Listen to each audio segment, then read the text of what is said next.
friends, welcome back to my channel. This is Urvi Gupta, your friend, and today I am standing in Agra Fort. This is the place where Akbar was the king.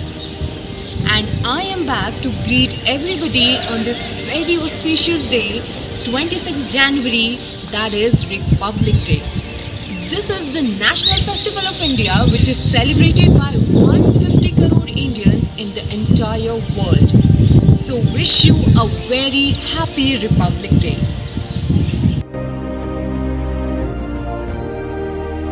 Republic Day marks a historic day in the Indian history. It is written in golden words. This is the day when the Constitution of India, which is the largest constitution in the world, came into force. That is on 26th of January 1950.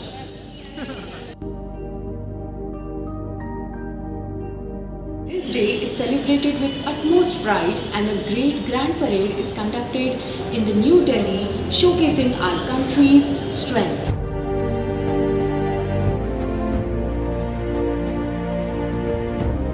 After 71 years of becoming republic, we stand strong with the ethics of our country and the constitution and are continuously making our country proud.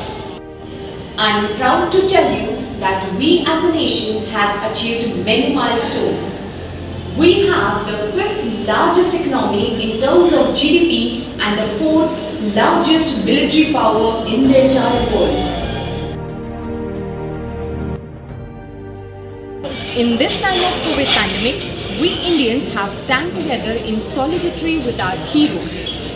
That is doctors and all the brave heroes who have led their lives so that we can be safe at our place.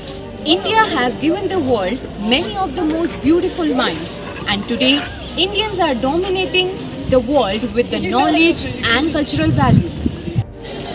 Remembering our national heroes Mahatma Gandhi, Subhash Chandra Bose, Bhagat Singh and many unnamed heroes who have sacrificed their life for our country. I, Urvi Gupta, wish you a very happy Republic Day.